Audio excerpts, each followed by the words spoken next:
नत्वा जिनेन्द्रं गतसर्वदोषं सर्वज्ञदेवं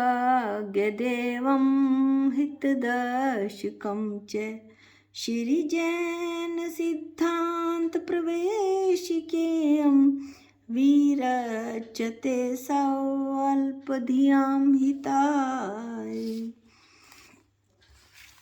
जैन सिद्धांत प्रवेशिका में हम बंध का अध्ययन कर रहे थे। वहाँ पर हमने देखा कि बंध कितने प्रकार के होते हैं।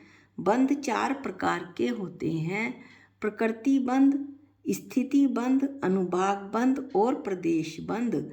इसमें से प्रकृति बंध और स्थिति बंध का अध्ययन हमने पिछले वीडियो में कर लिया था। आज हम अनुभाग बंध और प्रदेश बंध की चर्चा करेंगे। अनुभाग बंध किसको कहते हैं? कर्म के फल देने की शक्ति की हीन अधिकता को अनुभाग बंध कहते हैं। अर्थात कर्म का फल देने की शक्ति की जो कम या ज़्यादा है कि कर्म का फल जो है वो कम शक्ति से आएगा या ज़्यादा शक्ति से आएगा, किस तरह से देगा वो फल अपना, कम शक्ति से देगा ज़्यादा शक्ति से देगा, उसको अनुभाग बंध कहते हैं। प्रदेश बंध किसको कहते हैं? बंधने वाले कर्मों की संख्या के निर्णय को प्रदेश बंध कहते हैं।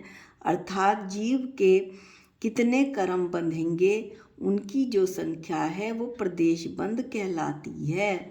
उदय किसको कहते हैं? स्थिति को पूरी करके कर्म के फल देने को उदय कहते हैं।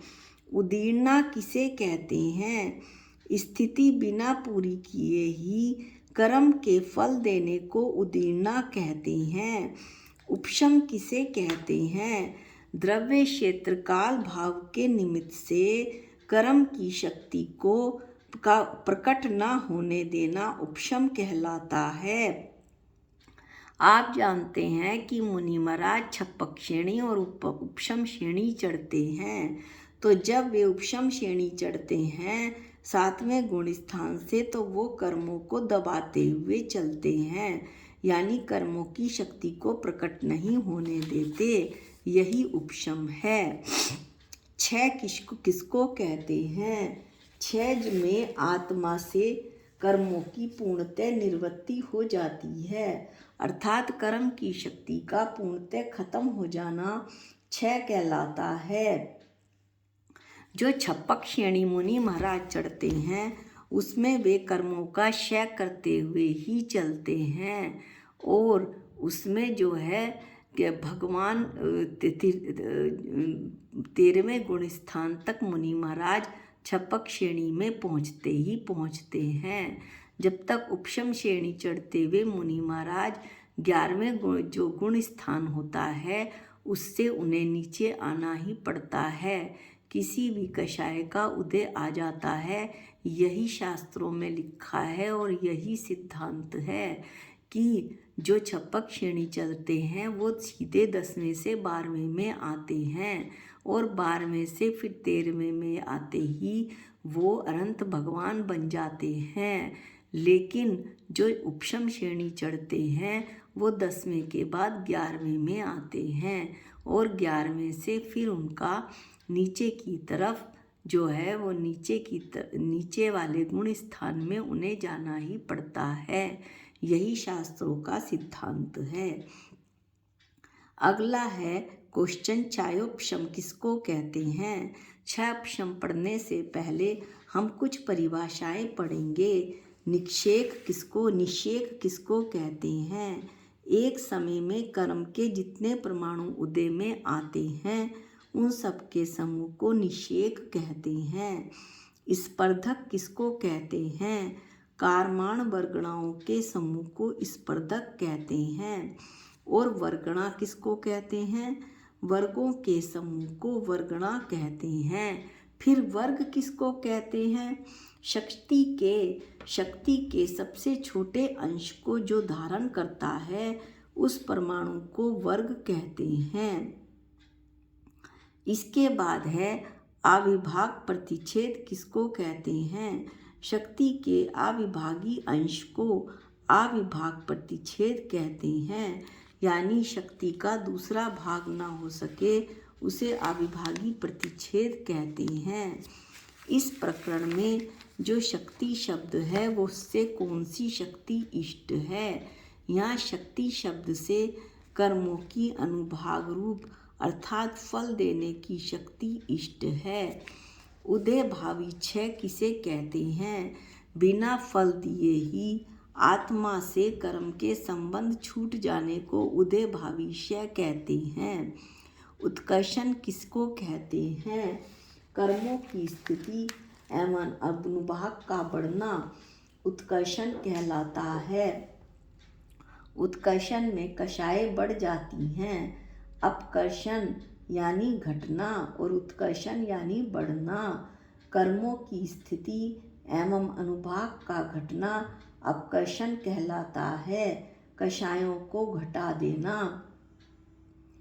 राजा शेणिक की कथा से सभी परिचित हैं। राजा शेणिक ने मुनि महाराज के गले में सांप डाल दिया था, तो जो उनका आयु कर्म बंधा वो 33 सागर 7वां नरक का उनको बंध हुआ था।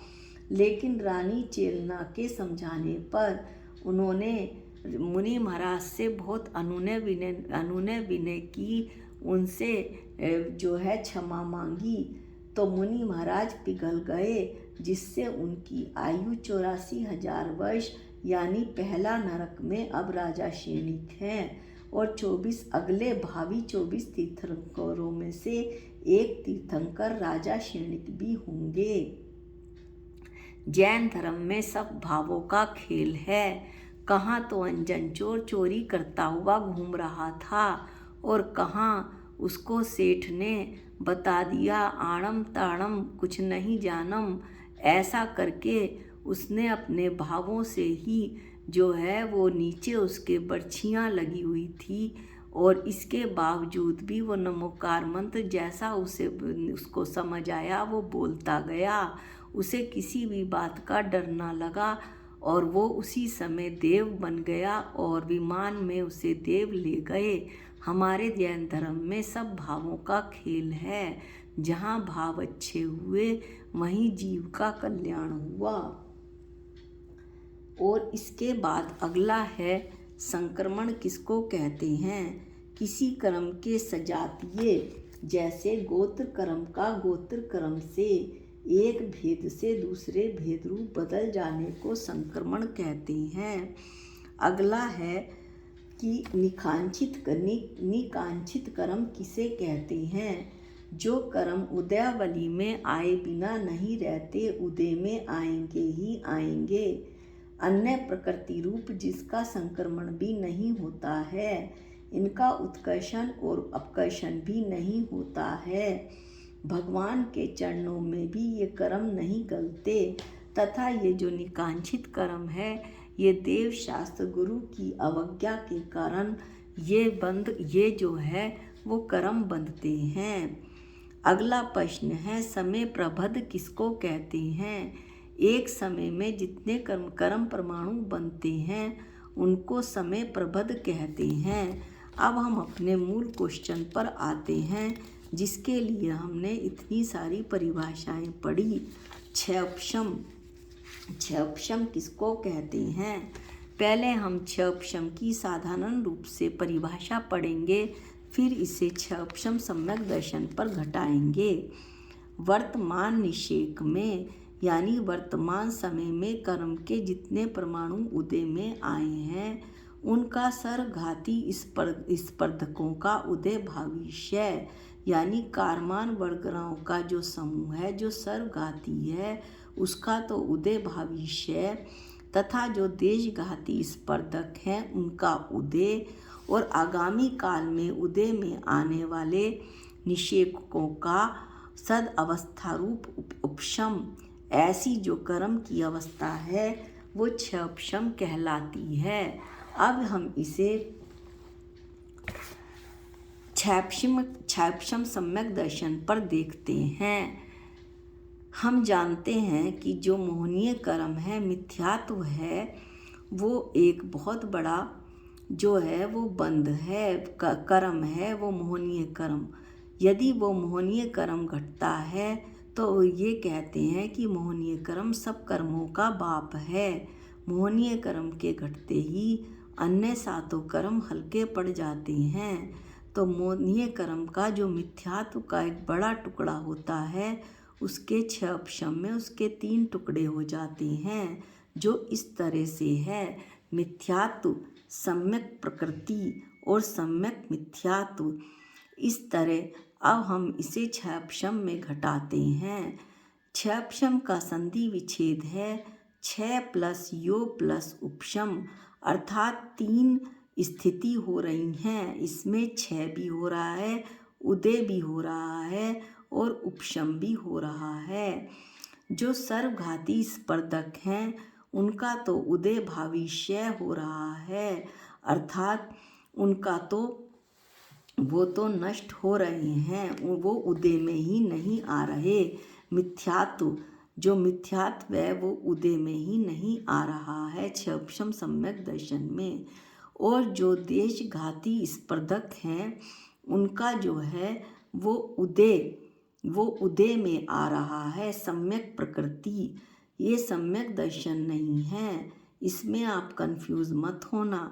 सम्यक प्रकृति अर्थात देशघाती स्पर्धकों का जो उदय हो रहा है वो आत्मा के स्वभाव को थोड़ा थोड़ा घात रहे हैं, यानी कर्म आत्मा के जो विभाव परिणाम हैं आत्मा के वो कम हो रहे हैं, पूरी तरह से कम नहीं हो रहे, इसलिए इसे ये सम्यक प्रकृति है।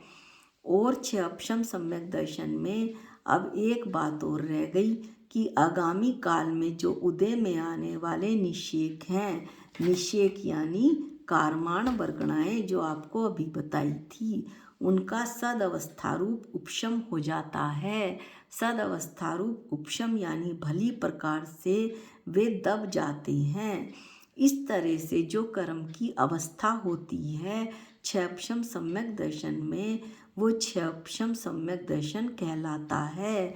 लेकिन जो परिभाषा अभी आपको बताई गई थी वो 6 अपशम कर्म की अवस्था है। ये तो हमने इसे 6 अपशम सम्यक दर्शन पर घटाया है, दृष्टांत से बताया है। अगले वीडियो में हम प्रकृति, प्रदेश, स्थिति और अनुभाग बंध को एक बार फिर से उनकी चर्चा करेंगे कि किस तरह से कौन कौन सा बंध योग से होता है। ये पहले भी बता दिया था पर पुनः चर्चा करेंगे, और कौन से कषाय से होते हैं, तथा इसके बारे में कुछ और बातों का भी अध्ययन करेंगे। आज के वीडियो में इतना ही। जावाणी के ज्ञान से सूझे लोकालोक, जो वाणी मस्तक नमो सदा देतु हूँ धोख। हे जिनवाणी भारती तो हे जपू दिन रैन, जो तेरी शरणागते वो पावे सुख चैन। सबको जय जिनेंद्र।